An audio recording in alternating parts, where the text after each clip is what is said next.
Advertencia. Este video contiene relatos de violencia, secuestro y abuso sexual. Si eres sensible a estos temas, considera cuidarte mientras escuchas. Al final comparto enlaces a organizaciones que brindan apoyo a víctimas y recursos para denunciar. Otra noche en la calle, después de Año Nuevo, que marcó mi vida para siempre. Lo digo en presente porque todavía siento la noche como un cuerpo que me envuelve, el frío en la nuca, el olor a gasolina y colonia barata, la risa apagada de quienes cruzan sin ver. Fue una noche como tantas otras, pero también fue la noche que desmontó lo que yo pensaba que me protegía. Mis reglas, mis trampas, mi capacidad de calcular riesgos. Me llamo Elena y cuento lo que sigue con la voz quebrada porque necesito que alguien más lo sepa. No busco lástima ni fama, solo quiero que quede escrito que lo que nos pasó no fue azar. Fue un patrón repetido en calles, hoteles y coches lujosos, una máquina de aprovecharse de la necesidad que funciona con nombres distintos pero con las mismas piezas. Soy madre, era madre. Vivía al borde de una ciudad que respira frontera, casas con rejas, avenidas iluminadas por anuncios y una línea invisible que nos divide entre quienes pasan y quienes se quedan. Trabajo en la noche por necesidad. No voy a adornar la verdad. Hay facturas que no esperan, hijos que comen cada día, personas a las que uno les promete seguridad porque cree que puede dársela. En este oficio aprendí reglas que se vuelven manuales de supervivencia. Nunca subir a un coche si la placa no cuadra con la que memorizaste. Nunca aceptar entrar a un lugar sin checar la ruta antes. Dejar siempre la ubicación encendida y avisar a por lo menos 2 amigas a qué hora uno se va a mover. Son reglas pequeñas y prácticas, casi rituales. Las repetimos como oraciones para creer que el peligro se puede conjurar. Esa noche venía del festejo de Año Nuevo.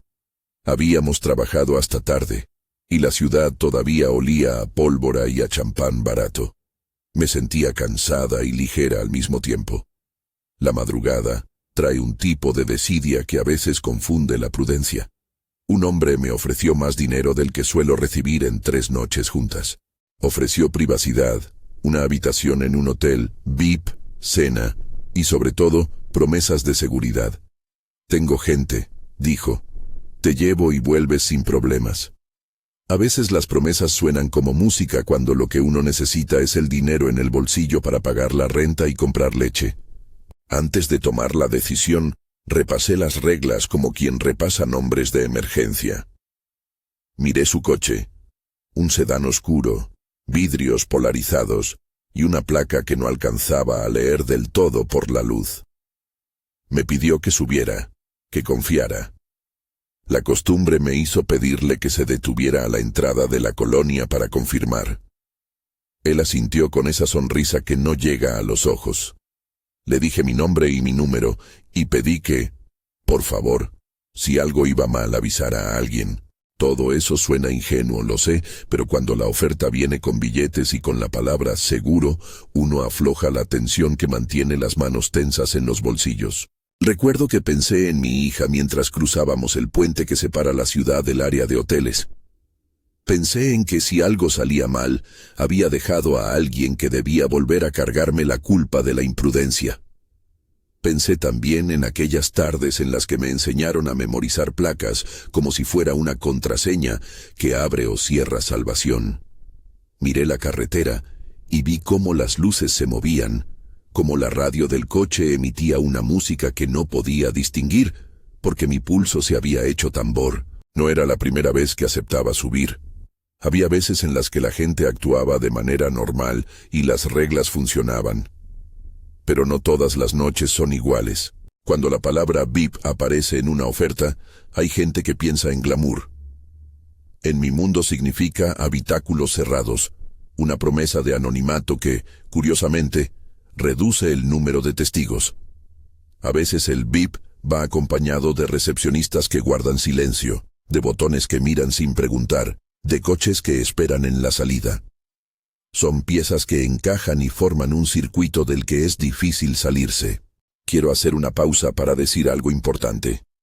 Si esto te impacta, en la descripción de este video encontrarás enlaces a organizaciones que sostienen a mujeres en riesgo y ofrecen acompañamiento legal y refugio. No es publicidad. Es una salida pequeña a la que puedo invitar porque sé que nadie debería pasar por esto sola. Seguimos. El hombre me hizo señas para que me recostara en la butaca trasera. Sentí, en el roce del cuero, que algo no estaba bien. La vibración del motor sonó distinta, como si alguien hubiera puesto más peso de lo normal. Miré el espejo retrovisor y vi su silueta recortada. Habló poco.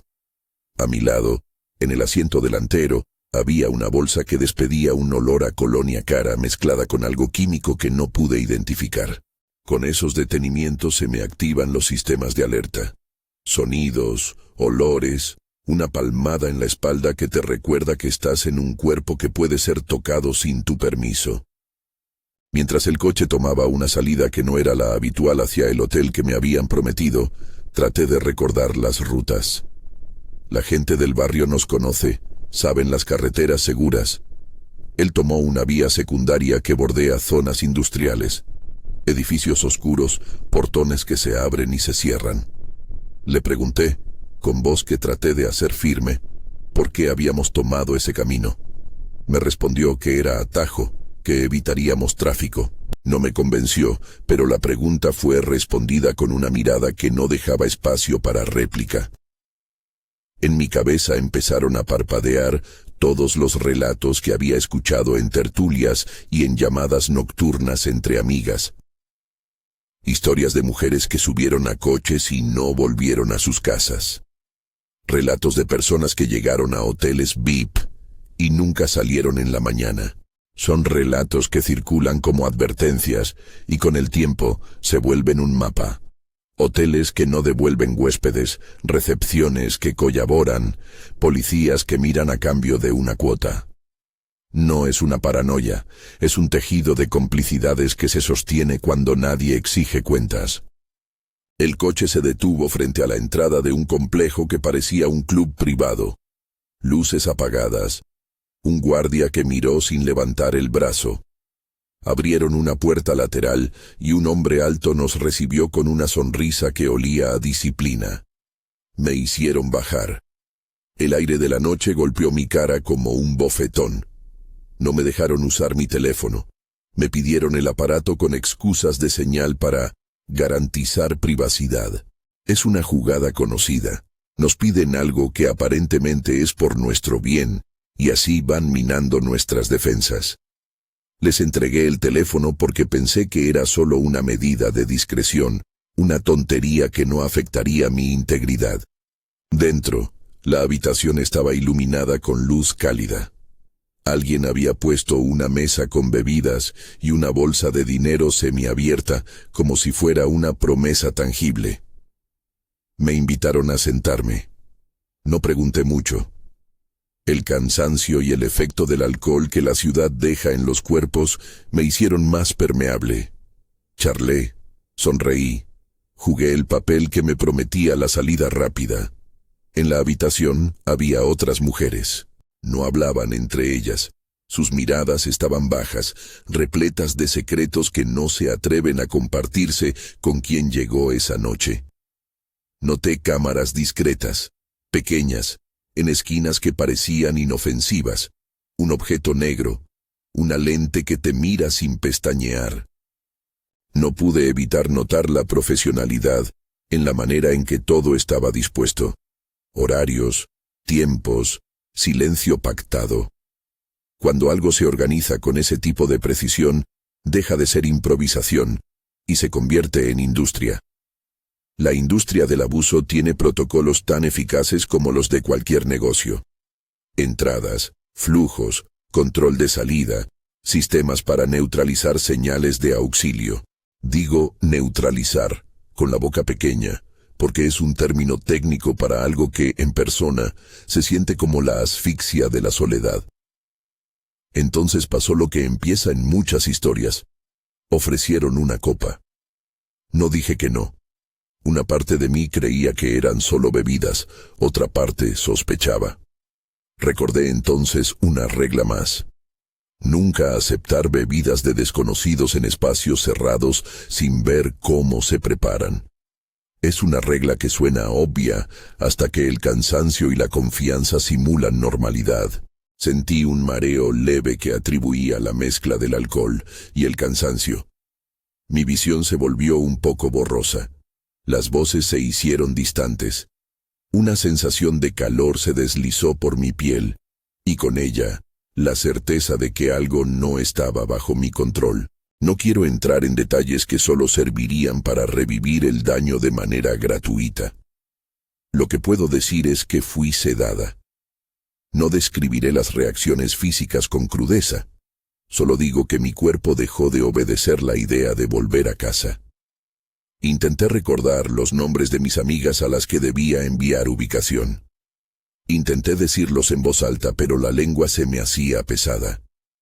En el silencio que siguió, escuché pasos que se acercaban y voces que negociaban. Alguien dijo: cerrar todo, controlar señales. Palabras técnicas que me dieron una imagen clara de que estábamos ya dentro de una operación con varias manos implicadas.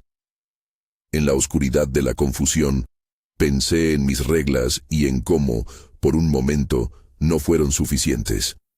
Recordé a Carmen, una amiga que hace años nos decía que la calle nos enseña a ser listas, pero que hay cosas que ni la astucia arregla.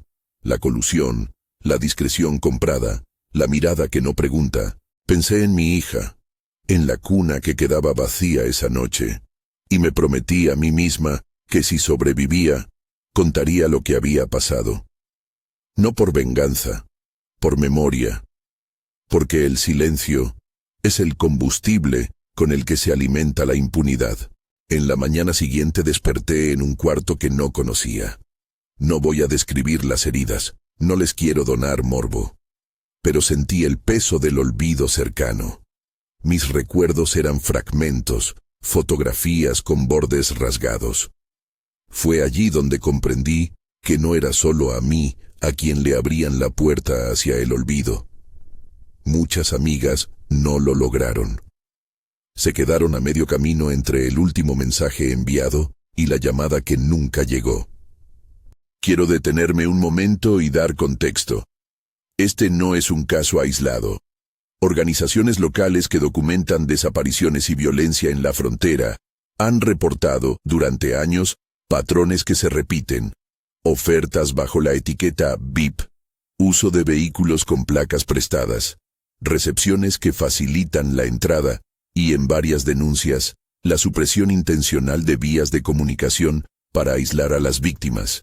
No daré cifras exactas porque los números cambian y porque lo más peligroso que puede ocurrir es la estadística que deshumaniza. No somos un número.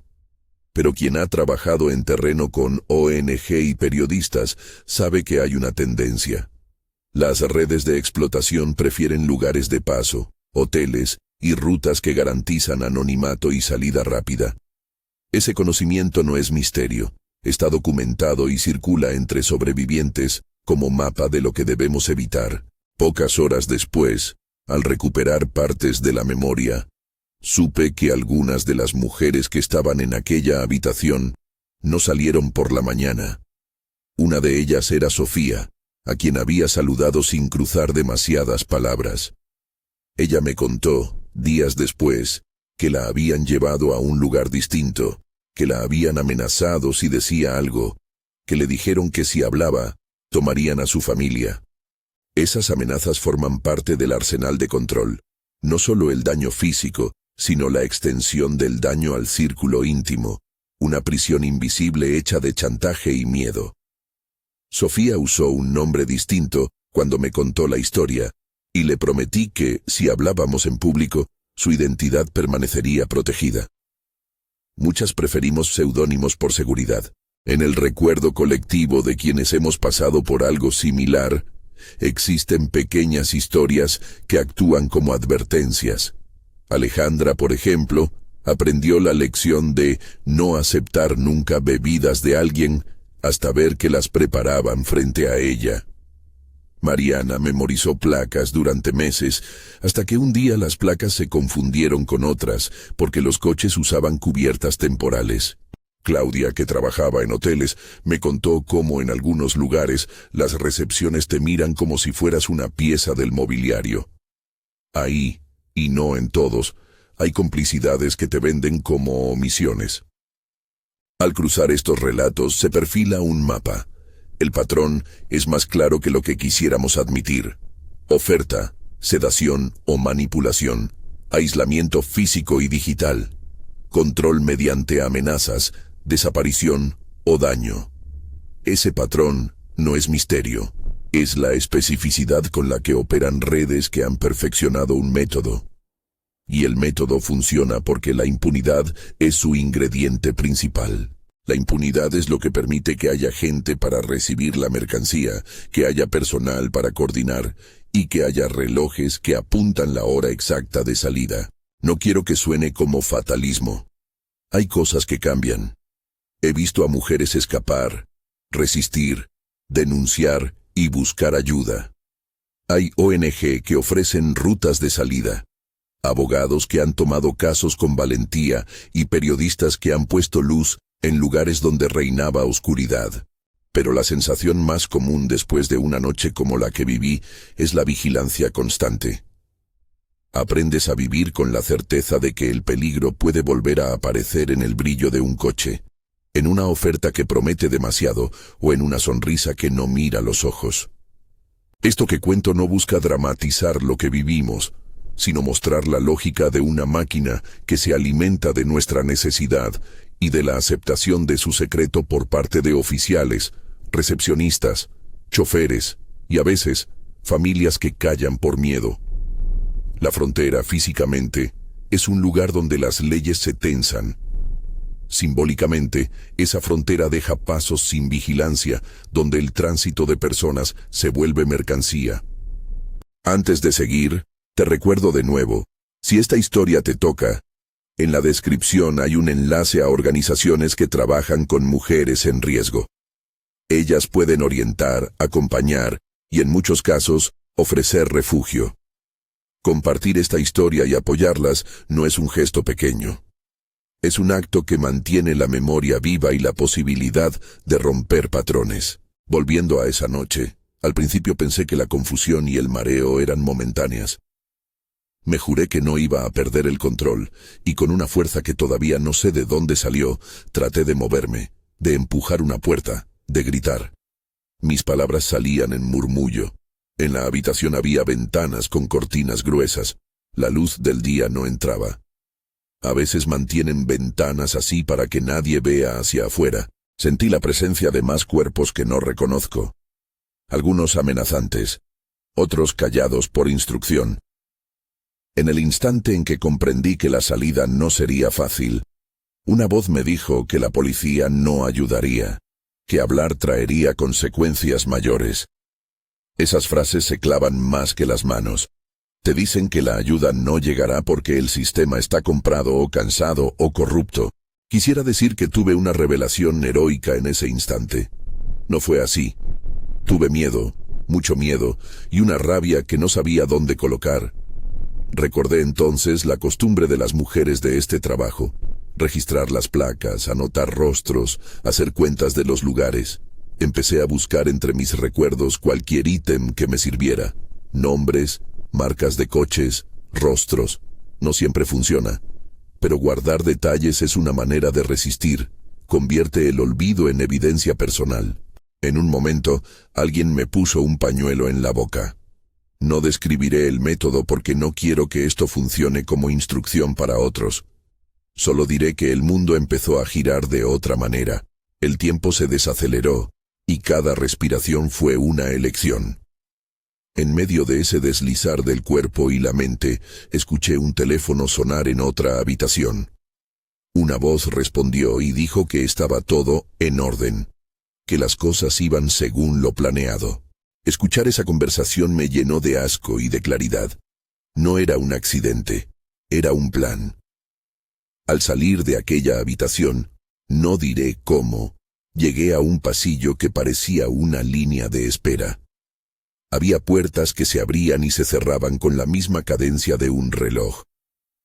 Algunas de esas puertas no se abrían nunca para las mujeres que entraban. Otras sí, pero con la condición de que regresaran sin hablar. Me mostraron, en esos pasillos, la parte más fría del sistema. La capacidad de tratar seres humanos como piezas intercambiables. A partir de ese momento, mi vida adquirió otra textura. La paranoia que antes me parecía un lujo prudente se volvió rutina. Aprendí a cambiar de número, a variar las rutas, a confiar a medias. Pero la lección más dura fue entender que la protección individual tiene límites cuando enfrenta una maquinaria bien aceitada. Las reglas de la calle pueden salvarte de baches, pero no siempre de quienes han organizado el bache con intención de atraparte. Cierro este primer tramo de mi historia con la imagen de la placa que alcanzó a quedarme en la memoria. Una combinación de letras y números que ahora actúan como una sombra que acompaña cada cruce de puente y cada parada de taxi. Es un dato anodino para quien no vive la noche, pero para mí es una marca que me hizo volver la vista una y otra vez. Me sirvió para entender que el patrón se repite. Una noche precisa, en mi caso después de Año Nuevo, se transformó en el epicentro de una experiencia que no es solo mía, sino de muchas que no han tenido voz. No cerraré las puertas de las historias que siguen, porque todavía hay más voces que contar. Sofía, Alejandra, Mariana, Claudia y Lourdes. Cada una trajo su propio matiz, su propia manera de enfrentar la violencia y la omisión. En la siguiente parte escucharás más de ellas. Cómo sus vidas se rozan con la mía y cómo, en conjunto, forman el relato de una red que debe ser desmantelada. Por ahora dejo la noche en suspenso, con la sensación de que la calle no termina cuando amanece. Continúa en cada llamada sin respuesta y en cada madre que aguarda. Cuando terminé de hablar aquella primera vez, la noche parecía haberse quedado pegada a mi piel. No fue solo un recuerdo puntual. Fue la elasticidad de un tiempo que se estiró y me obligó a recalibrar cada gesto cotidiano. Los días siguientes se llenaron de trámites, de llamadas que picaban como relojes, de intentos por formalizar una denuncia que, en muchos casos, encontraba puertas cerradas o miradas que convertían las palabras en objeto incómodo. Me dijeron que esperara, que fuera paciente. Alguien me ofreció una hoja de papel que no dijo nada. La desidia institucional tiene la forma de procedimientos lentos y frases largas que nunca llegan a la acción. En esos primeros días conocí a otras mujeres con historias que, en el fondo, encajaban como piezas de un rompecabezas que nadie quería armar. Sofía apareció en mi vida como una sombra amable, bajita, con las uñas mordidas y la voz que se partía a cada palabra. Me contó a su manera, no de un tirón, sino a golpes, como quien pone fichas sobre la mesa hasta completar la figura. Su noche fue distinta en los detalles, parecida en el guión. Le ofrecieron una tarifa alta por una cita privada. La llevaron a un departamento con seguridad. Hubo cámaras que registraron cada movimiento, y cuando intentó salir, encontró la puerta cerrada y hombres que le dijeron que su familia pagaría si hablaba. Sofía escapó porque una madrugada, cuando los hombres dormían, logró arrastrarse hasta la ventana y con las uñas rasgó lo que pudo hasta que alguien la oyó. No sabíamos quién fue ese alguien. A veces la ayuda es anónima y se queda así.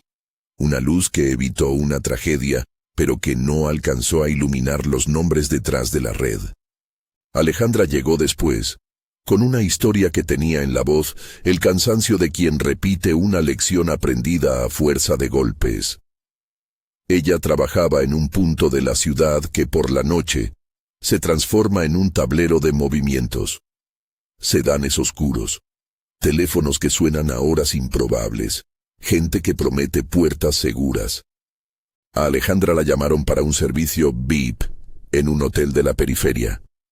El hombre insistió en llevarla en su coche, Pagó por adelantado y mostró credenciales que parecían profesionales. Ella, precavida, memorizó la matrícula hasta la última letra.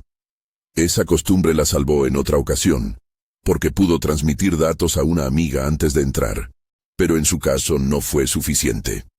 Dentro del hotel le dieron algo en la bebida. Las luces parpadearon y cuando quiso reaccionar ya estaba en un cuarto cerrado. La diferencia en su relato fue el factor tiempo.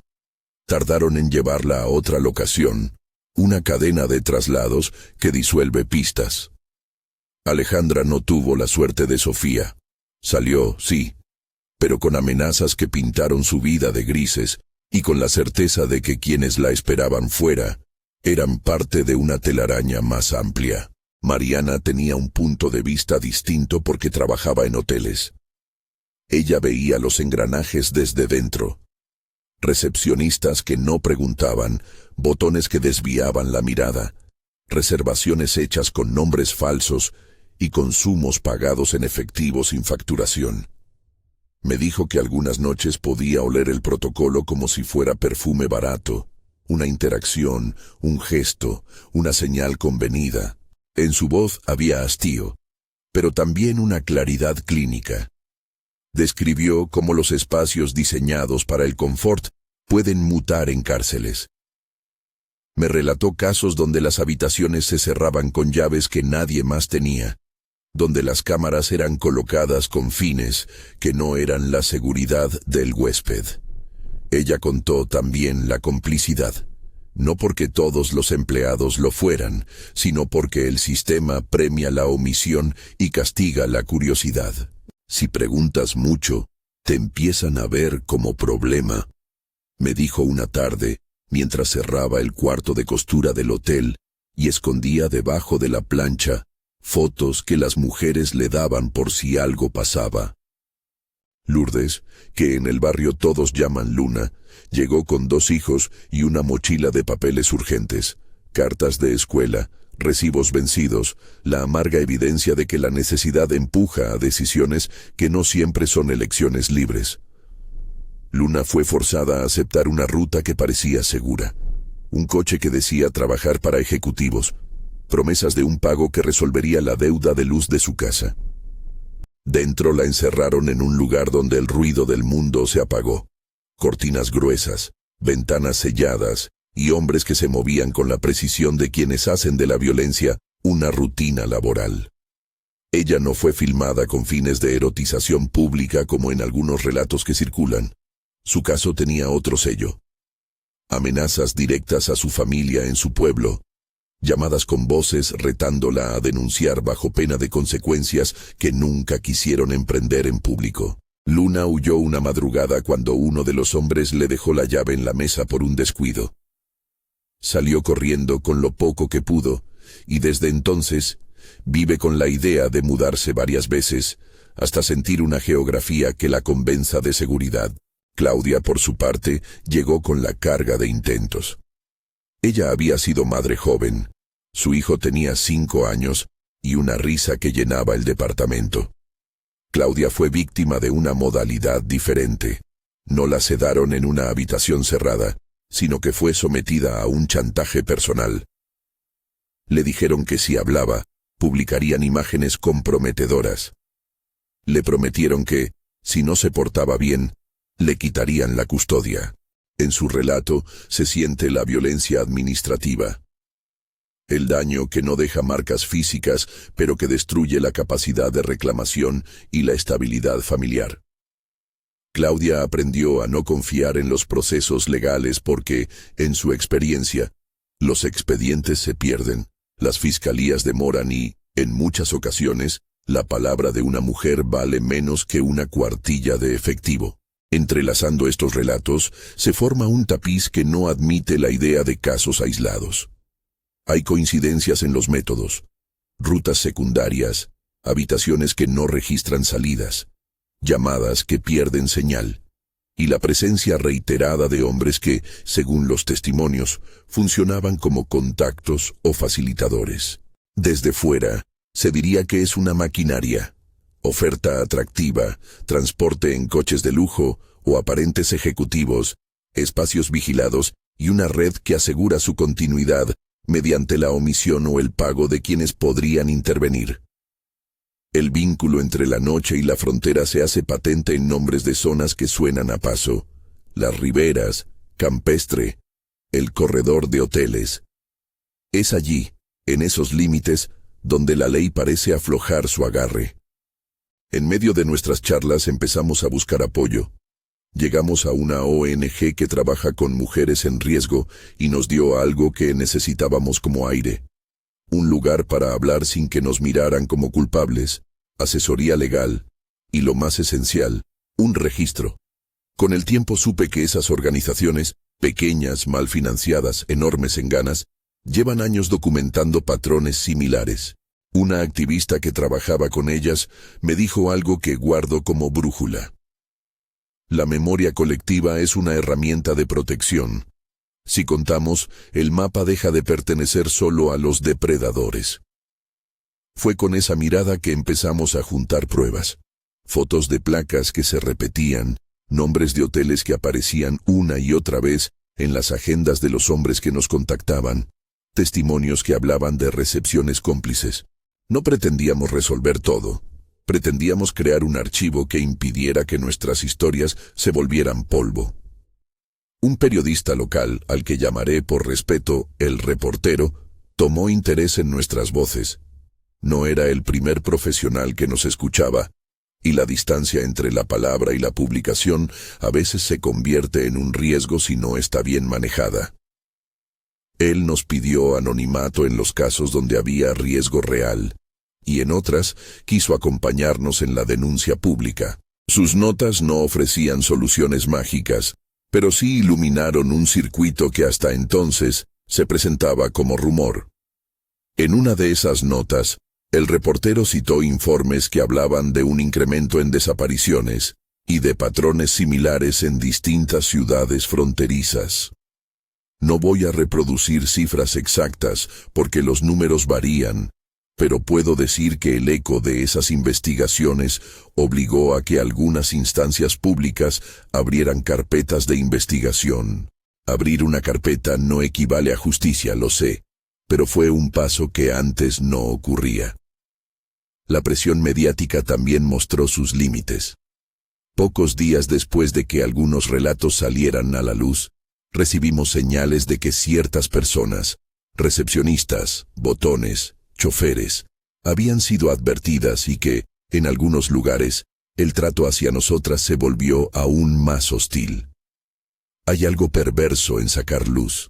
A veces la luz no llega para proteger a la víctima, sino para cubrir los rastros. Aprendimos de nuevo a medir riesgos. Algunas optaron por salir a declarar con nombres, otras decidieron resguardar su identidad. Nadie puede juzgar una elección así. Sobrevivir y proteger a la propia familia es una responsabilidad que no acepta moralismos desde la comodidad. La sensación de vigilancia se volvió cotidiana. Cambié mi número, mis rutas, aprendí a desconfiar incluso de quienes intentaban ayudar de forma improvisada. La paranoia no es un lujo, es un escudo, pero la paranoia también cansa. Hay momentos en los que el cuerpo pide tregua y la mente se revela ante la idea de vivir atada a un calendario de precauciones.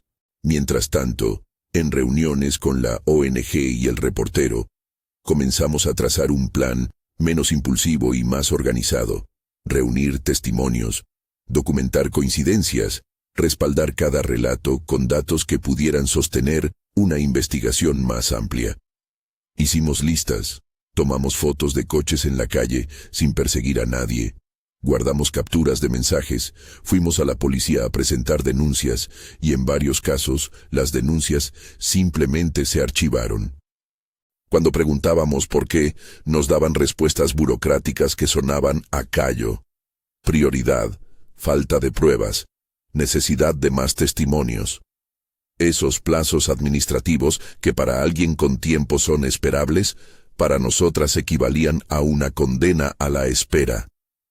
No todo fue derrota. Hubo momentos de valentía pura. Recuerdo una noche en la que, después de una reunión, decidimos hacer un acto pequeño. Dejar pegatinas en los letreros de algunas cuadras con instrucciones para buscar ayuda y números de atención. No era mucho, pero la idea era plantar un recordatorio. Meses después me encontré a una joven en una estación de autobuses que sabía de esas pegatinas. Me dijo que las había visto y que por eso, cuando le ofrecieron VIP, recordó y rechazó. Conozco casos de mujeres que gracias a una charla con otra mujer en la calle o a una nota en una página local no subieron a un coche. Son victorias pequeñas, pero son la diferencia entre existir y desaparecer. El clímax de mi historia, si podemos llamar así a la noche que cambió mi vida, no fue un final cinematográfico. Fue una sucesión de decisiones. Hablar, registrar, buscar ayuda, negarse a volver a aceptar la normalidad. Hubo una madrugada en la que decidí confrontar un miedo antiguo. No se trató de una venganza. No soy heroína de novela. Fui porque, si no lo hacía, el rastro de lo que me pasó se volvería ceniza. Fui a un lugar donde sabía que había pasado parte de la operación. No entraré en detalles de cómo obtuve acceso. Insisto en que no quiero dar instrucciones. Diré que la presencia del reportero, la discreta colaboración de una trabajadora anónima y el apoyo de la ONG permitieron que hubiera testigos. No era un acto espontáneo. Fue una maniobra planificada para documentar, para dejar evidencia. El objetivo no era hacer justicia instantánea. Sabíamos lo frágil que es ese deseo, sino crear un archivo que pudiera sostener la acusación si alguna autoridad decidía actuar. Esa noche hubo tensión. Había hombres que miraban, una recepción que se negaba a decir su nombre, y el olor familiar de la colusión. Se sintió como una apuesta, nosotros colocando una mesa con pruebas, ellos evaluando cuánto riesgo tomar. No hubo detenciones en ese momento. Hubo, sin embargo, grabaciones y testimonios que no pudieron borrarse con un archivo administrativo. Lo que ocurrió después fue un intento más por parte de varias víctimas y organizaciones para empujar a la acción judicial. Presentamos expedientes, entregamos grabaciones y pedimos que se abrieran investigaciones serias. Algunos fiscales respondieron con disposición, otros con prisa y promesas. La confianza se raja cuando la palabra oficial no se traduce en medidas reales. En algún punto, la pregunta más grande que me hice fue, ¿qué protege a quienes denuncian? La respuesta provisional que encontré no era única. Protección legal, apoyo psicológico y sobre todo redes de solidaridad que sostengan a la persona mientras el proceso judicial, casi siempre lento, ocurre. Sin ese respaldo, la denuncia puede convertirse en un acto de exposición que tiene costos personales enormes. Y esos costos, en muchos casos, los pagamos las mujeres. Pérdida de empleos, amenazas, y la carga de revivir el trauma en audiencias que a menudo no están preparadas para escuchar sin juzgar. Con el tiempo, algunas de nosotras optamos por la organización colectiva. Creamos un grupo pequeño que funcionó como teléfono de emergencia, intercambio de placas, rutas de taxis seguras, lugares donde comprobar si una habitación está registrada a nombre real. No era una garantía de protección, pero sí un tejido de contención. Nos entrenamos en cosas prácticas que no implicaban enseñar violencia. ¿Cómo acompañar a una mujer a formalizar una denuncia? ¿Cómo documentar sin poner en riesgo a terceros? ¿Y cómo demandar acompañamiento legal? Fue una herramienta que nos dio agencia en un escenario donde la agencia se nos había arrebatado. La vida después de esa noche es un ejercicio de adaptación. El trauma no desaparece por decreto. A veces los recuerdos vuelven en olores. La colonia barata, la mezcla de limpieza y sudor de una habitación cerrada, la sensación de que el teléfono ya no es un aliado, porque lo pueden apagar. Otras veces, la memoria regresa en momentos de alegría que nos obligan a sentir que todavía somos capaces de vivir. Una risa infantil, un atardecer en la terraza, un gesto de solidaridad inesperado. Vivir con ambos polos es una forma de reconstrucción que no termina. Lo que aprendimos juntas es que el relato individual, por poderoso que sea, debe encontrar aliados en instituciones que funcionen y en una prensa responsable. La presión de la sociedad civil, de ONG y de periodistas puede abrir puertas que de otra manera permanecerían cerradas. Sin embargo, la lección también fue amarga. La exposición puede poner en riesgo a quienes deciden hablar. Por eso insisto en la necesidad de protocolos que protejan a las víctimas desde el primer momento y que no dependan únicamente de la buena voluntad de terceros. Hoy, al mirar hacia atrás, veo un mapa de vidas que se intersectan. Mujeres que perdieron noches, madres que perdieron la calma, familias que se destejieron por el miedo. También veo encuentros que se convirtieron en pactos de ayuda mutua. Nos organizamos para denunciar y para no dejar a nadie sola. Nos enseñamos a verificar placas, a dejar pistas, a guardar mensajes que sirvan de prueba. Sabemos que estas prácticas no son infalibles, pero sí reducen probabilidades. Quisiera que la indignación que sientan al escuchar estas historias se transforme en algo práctico. No en soluciones milagrosas, sino en apoyo concreto. Si este video te mueve, en la descripción encontrarás un enlace a una organización local de apoyo a víctimas que necesita recursos y voluntariado. Compartir este contenido también ayuda a romper el silencio y a que otras personas sepan que no están solas. La responsabilidad social no recae solo en las instituciones. También somos nosotros como comunidad quienes podemos mantener la luz encendida sobre estos hechos. No quiero cerrar sin nombrar a las que no salieron. En cada reunión, en cada archivo, hay recuerdos que no pudieron regresar a casa. Las menciono sin grafismo, con el respeto que merece su ausencia. Mujeres cuyo rostro se pierde en la base de datos y que, sin embargo, existen en la memoria de quienes las conocieron. Recordarlas es oponerse a la lógica que las convierte en números. Recordarlas es decir que no aceptamos que su desaparición sea invisible. Al final, lo que esta noche marcó en mi vida no fue solo el miedo o la pérdida de lo que tenía antes. Fue la responsabilidad de no permitir que la experiencia sirva solo para mi silencio. Convertí ese dolor en acción imperfecta. Busqué compañía, registro y denuncia. Me equivoqué muchas veces. Me quedé sin palabras en ocasiones. Pero nunca dejé de creer que la memoria compartida puede convertirse en herramienta de prevención. Si decides actuar, hay pasos concretos y seguros. Infórmate en la descripción sobre organizaciones que reciben denuncias de forma confidencial. Apoya con pequeñas donaciones si puedes. Comparte información verificada en tus redes para amplificar voces de denuncia. Y sobre todo, no marques con juicio a quienes toman la difícil decisión de hablar. Las víctimas no son culpables. Son personas que sobrevivieron a una red que opera con la normalidad de una maquinaria.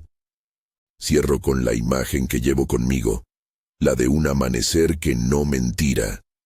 No es el amanecer que disuelve el miedo, pero sí el que nos permite seguir. La noche puede seguir siendo larga en muchas zonas, y la frontera puede seguir siendo un lugar donde las leyes se estiran, pero también existe un tejido de gente que no calla. Si este testimonio llegó a ti con fuerza, te invito una vez más a mirar la descripción del video. Allí están los enlaces para informar, apoyar y acompañar a organizaciones que trabajan con mujeres en riesgo. Compartir esta historia, firmar una petición o apoyar económicamente a quienes reciben a las víctimas son actos que suman a la memoria y a la posibilidad de cambio. Gracias por escuchar a las que estamos vivas y por no permitir que las que faltan sean solo un dato en una estadística. Si quieres ayudar, comparte este video, revisa la descripción para ver las formas de apoyo y mantente informado. Nuestra memoria es defensa, la solidaridad, la manera más concreta de acompañarla.